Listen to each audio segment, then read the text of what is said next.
अमीर और गरीब बहू की जन्माष्टमी। कहने को तो कमला और जानकी एक दूसरे की देवरानी और जेठानी थी, मगर दोनों के स्वभाव में जमीन आसमान का अंतर था।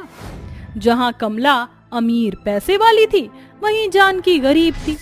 इसी अमीर गरीब के फर्क ने एक ही घर के दो हिस्से भी कर दिए और जानकी अपने बेटे राजेश भगवान श्री कृष्ण की मूर्ति के साथ मिट्टी के आंगन में ही झोपड़ी डालकर रहने लगी। समय के साथ दोनों अपने बेटों की शादी करके बहू घर ले आती हैं। जानकी की तरह ही उसकी बहू रूपा गरीब घर से थी।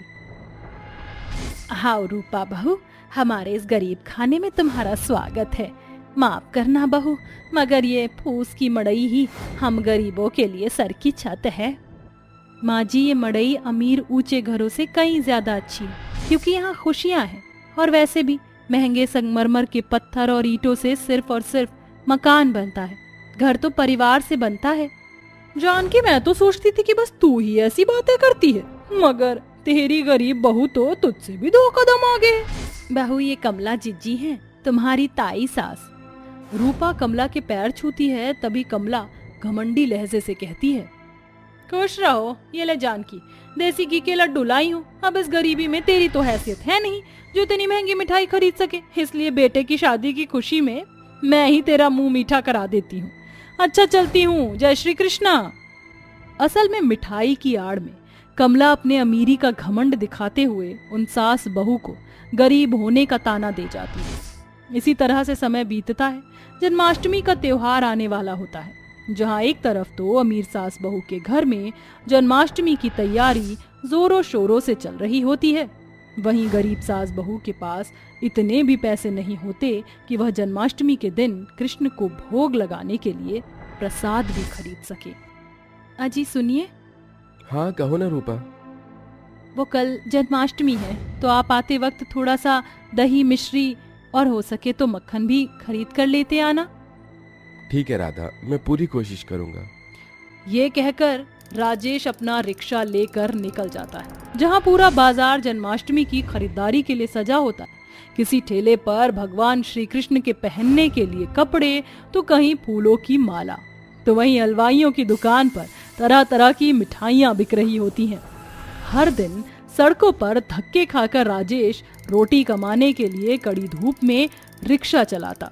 यही उसकी किस्मत थी। हे मुरली मनोहर, ये आप मुझ गरीब की कैसी परीक्षा ले रहे हो?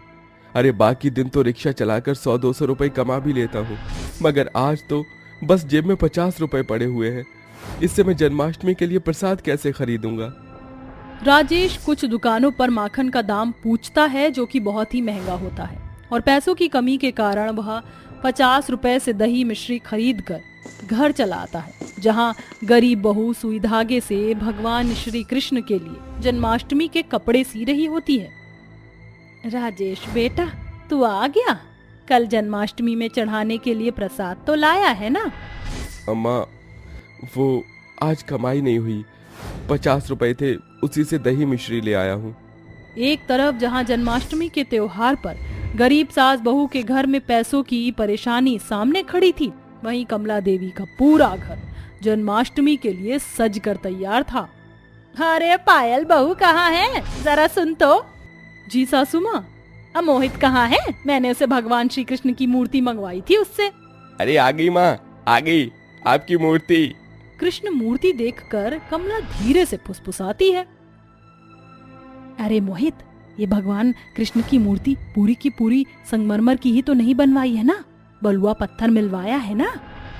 हाँ माँ, मिलवाया है, मगर अगर पूरी तरह से संगमरमर की मूर्ति होती तो और अच्छी लगती। अरे लोगों को दिखाना ही तो है, और फिर कौन सा कृष्ण कन्हैया खुद देखने आ रहे हैं जो ज्यादा खर्च बढ़ाने की जरूरत है। मैंने तो ये लाइट और मरकरी भी एकदम सस्ती लगवाई है, बस कल कृष्ण जन्माष्टमी की रात भर जल जाए तो भी पैसे वसूल है। कमला के घर में पैसों की कोई कमी नहीं थी। हालांकि अमीर होते हुए भी वो बहुत कंजूस थी। ना तो उसकी भक्ति में सच्चाई थी, ना खराई। उसे उसके परिवार को तो बस लोगों के सामने एक दिखावा करना था। अगले दिन जन्माष्टमी का दिन आ जाता है। तभी भगवान श्री कृष्ण को चढ़ाने के लिए 2 नंबर के एक दुकान से सस्ता देखकर भगवान के भोग के लिए मिलावटी माखन खरीद लाती है। ये सब कुछ आसमान में बैठे भगवान श्री कृष्ण और श्री राधा देख रहे थे। हे नाथ, इस महिला के पास इतना धन होते हुए भी ये कंजूस है। आपने इसे इतना धन संपत्ति दिया है, फिर भी आपकी जन्मोत्सव के लिए, आपके भोग के लिए मिलावटी माखन खरीद कर लुचपन कर रही है। कदाचित इस जैसी कंजूस के पास धन का क्या काम। राधे, हर इंसान को अपनी भूल सुधारने का एक मौका अवश्य मिलना चाहिए। कंजूस कमला को थाने के लिए भगवान श्री कृष्ण अपने सखा सुदामा को जन्माष्टमी पर भिक्षु के रूप में कमला के द्वार पर भेजते हैं। राधे कृष्णा, राधे कृष्णा, राधे कृष्णा। माई, इस बाबा को कुछ दान दे दो, आज जन्माष्टमी है। माफ करना बाबा, मगर जन्माष्टमी में मेरा इतना पैसा खर्चा हो गया है कि अब अगर मैं जन्माष्टमी पर अपने दरवाजे पर आने वाले हर भिक्षु को दान ही देती फिरूंगी तो मैं तो कंगाल हो जाऊंगी ना। चलो जाओ। ये कहकर कमला भिक्षु के रूप में आए कृष्ण सखा सुदामा को भगा देती है, जिसके बाद सुदामा गरीब सास बहू का दरवाजा खटखटाते हैं। राधे कृष्णा, राधे कृष्णा। अरे बहू, ये कैसा शोर है? पता नहीं माँ जी, मैं जाकर देखती हूँ। जी कहिए बाबा। बेटी, आज जन्माष्टमी है, कुछ दान पुण्य करो। ठीक है भिक्षुक बाबा, आप यहीं ठहरिए। बहू झोपड़ी में आकर अपनी सास से सारी बात बताती है। माँ जी, घर में बस थोड़ा सा आटा रखा हुआ है जो मैंने हलवा बनाने के लिए रखा था, ताकि जन्माष्टमी का व्रत खोल सके। हम हलवा खाकर ही व्रत खोलते हैं। बहू, आज जन्माष्टमी है और एक भिक्षु को अपने घर के दरवाजे से खाली हाथ लौटाना अच्छी बात नहीं है। ये आटा ले जाकर तू उन्हें दे दे। रूपा सारा आटा भिक्षु को दान में दे देती है। शाम को कमला देवी के घर में अमीर से अमीर लोग जन्माष्टमी के महोत्सव पर आते हैं, जहां पायल माखन की हांडी फोड़कर सभी को नकली माखन का प्रसाद देकर लौटा देती है। वहीं गरीब सास बहू भूखी प्यासी निर्जला व्रत रखकर भगवान श्री कृष्ण को पूरी निष्ठा और भक्ति से दही मिश्री से भोग लगाती हैं और उनकी पूजा अर्चना करती हैं और जानकी भराए मन से भगवान श्री कृष्ण की मिट्टी की मूर्ति को देखते हुए कहती है, हे कान्हा, अपने भक्तों की भोग को स्वीकार करो। हम गरीब सास बहू के पास दही चीनी के सिवा आपको भोग लगाने के लिए कुछ भी नहीं है। ये कहते हुए दोनों सास बहू की आंखों से आंसू बहने लगते हैं। वहीं दूसरी तरफ मोहित कहता है, माँ, आज तो जन्माष्टमी है, हमारे घर में इतना सारा प्रसाद है, थोड़ा प्रसाद जानकी चाची और उनके परिवार वालों को भी दे आते हैं ना। मोहित जी, ये प्रसाद क्या फ्री फंड में आ रहा है जो भिखारियों में बांट दें? बहू बिल्कुल ठीक कह रही है मोहित, हम उन्हें कुछ नहीं देंगे। कमला के शब्दों में दिखाई दे रही कपटपने को देखकर भगवान श्री कृष्ण उसके घर से जन्माष्टमी की रौनक को छीन लेते हैं। सारी मरकरी लाइट बंद हो जाती है। वहीं गरीब सास बहू की भक्ति से जन्माष्टमी के दिन उनका जलाया गया मिट्टी का दिया अभी भी उनकी झोपड़ी को रोशन कर रहा था। तभी राधा कहती है, हे नाथ, इन सास बहू ने गरीब होते हुए पूरी भक्ति के साथ आपकी जन्माष्टमी महोत्सव को मनाया है, मगर इनके पास खाने को कुछ भी नहीं। अगर जन्माष्टमी के पावन दिन पर आपकी ये भक्त भूखी सो गई तो भगवान और भक्त की भक्ति का अपमान होगा। कान्हा के रहते ऐसा नहीं होगा राधे। तभी अपने छल से भगवान श्री कृष्ण गरीब सास बहू के घर कुछ लोगों को खीर बांटते हुए दर्शाते हैं। दोनों सास बहू खीर का प्रसाद लेकर घर आ जाती हैं और वह उसे खाने वाली होती हैं। तभी भगवान श्री कृष्ण और राधा बाल रूप लिए धरती पर आकर कमला के घर में घुसने लगते हैं। अरे ओ गरीब बच्चे, अंदर कैसे घुसे आ रहे हो? मैया, बहुत भूख लगी है, थोड़ा कुछ खिला दो। अरे ये घर क्या अनाथ आश्रम दिखता है, चलो भागो यहाँ से। अरे ठहर जा बहू, ये लो बच्चों, ये लो और जाओ। कमला कंजूसी के साथ एक सड़ा हुआ फल उन्हें देती है। इसके बाद वह बच्चे गरीब सास बहू के घर में आते हैं। मैया, कुछ खिला दो, भूख लगी है। दोनों सास बहू आदर के साथ उन दोनों को अंदर बिठाकर उन्हें अपने हिस्से की सारी खीर खाने को दे देती हैं और भगवान अपने असली रूप में आते हैं। माँ जी, देखिए हमारे घर साक्षात मुरलीधर अपनी राधा के संग आए हैं। प्रभु, आपके दर्शन पाकर हम गरीब सास बहू धन्य हो गई। जानकी, रूपा, तुम दोनों मन की बहुत ही साफ हो। तुम्हारी भक्ति से मैं प्रसन्न हूँ, इसलिए मैं तुम्हें धन धान्य से भरता हूँ। इस तरह गरीब सास बहू को जन्माष्टमी के पावन अवसर पर फल स्वरूप धन संपत्ति सब कुछ मिलता है।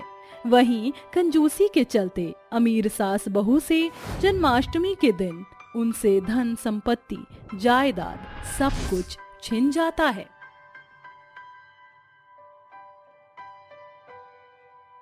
अरे कौशल्या, हमारे बेटे राज और बहू गीता की शादी को आज पूरे 3 साल हो गए हैं, लेकिन अभी तक हमें अपने पोता पोती के साथ खेलना नसीब नहीं हुआ। बहू और बेटे के बीच सब कुछ ठीक तो है ना? कह तो आप ठीक ही रहे हैं, मैं इस बारे में गीता बहू से बात करती हूँ। सुशील, कौशल्या, उनका बेटा और उसकी पत्नी गीता एक कमरे वाले घर में रहते थे। पैसे की कमी होने की वजह से इनको एक छोटे से घर में ही रहना पड़ता था। सुशील और कौशल्या तो गीता को बहुत पसंद करते थे, लेकिन गीता का काला रंग होने की वजह से राज गीता को बिल्कुल भी पसंद नहीं करता था। आप तैयार हो गए? लीजिए आपकी चाय। कितनी बार बोला है कि सुबह सुबह मेरे सामने मत आया कर। तेरी इस काली और बदसूरत शक्ल को देखकर मेरा सारा दिन खराब हो जाता है। आप क्यों मुझे ये बार बार याद दिलाते हैं कि मैं काली और बदसूरत हूँ? मैं जैसी भी हूँ आपकी पत्नी हूँ। हमने अग्नि के साथ फेरे लिए हैं। मैं तेरे साथ एक पल भी नहीं रहना चाहता, समझी? और आइंदा मेरे सामने सुबह सुबह अपनी ये मनहूस शक्ल लेकर मत आना।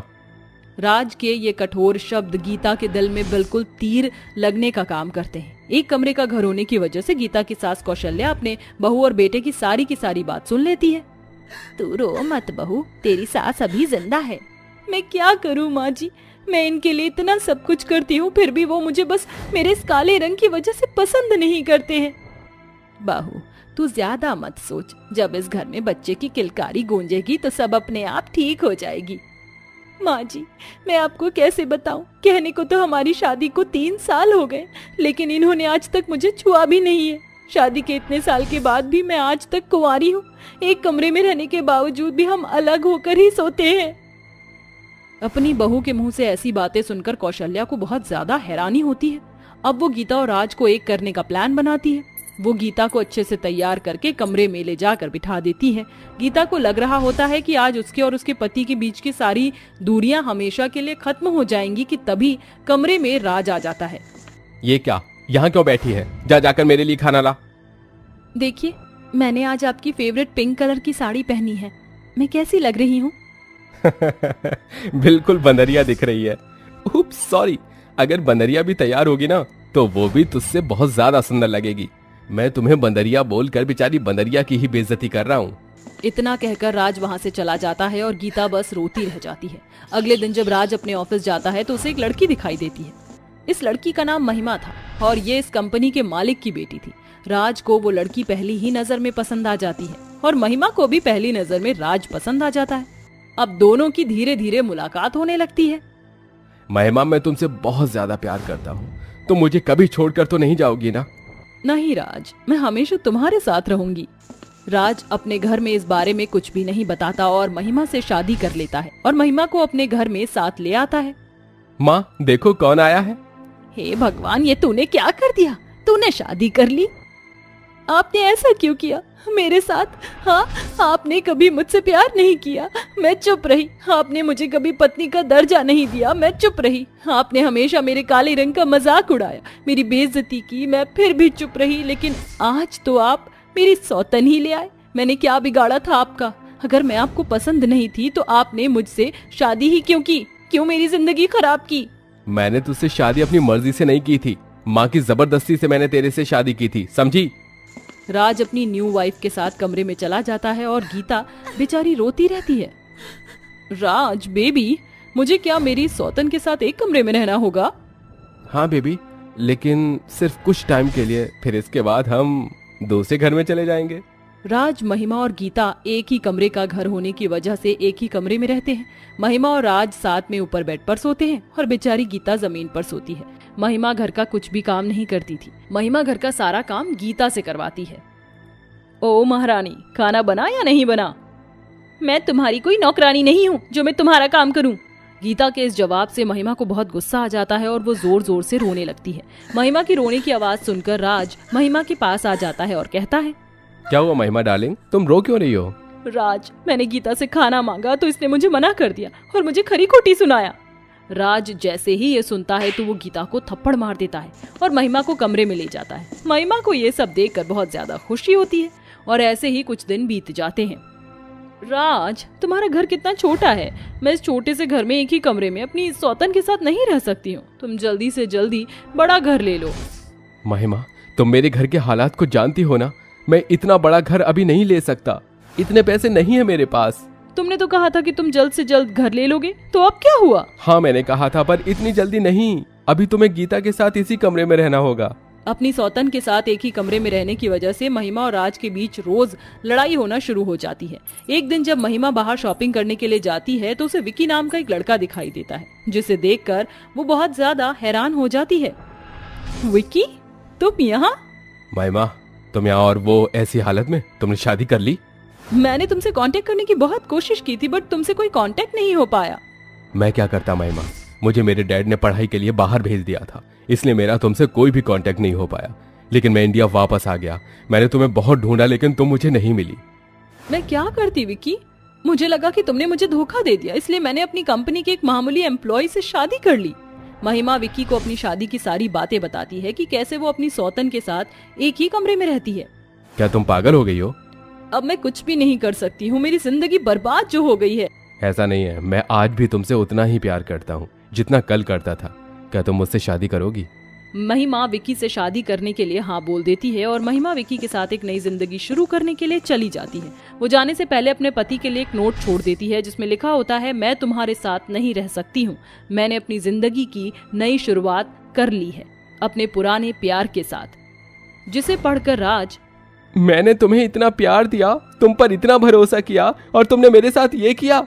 मैंने अपनी सीता जैसी पत्नी के साथ ऐसा किया, मुझे तो भगवान भी माफ नहीं करेगा। राज को अपनी गलती का एहसास हो जाता है और वो अपनी पत्नी गीता से माफी मांगता है। गीता प्लीज मुझे माफ कर दो, मुझसे बहुत बड़ी गलती हो गई। आप मुझसे माफी मत मांगिए, आप तो मेरे भगवान हैं। गीता राज को माफ कर देती है। अब दोनों खुशी खुशी साथ साथ रहते हैं।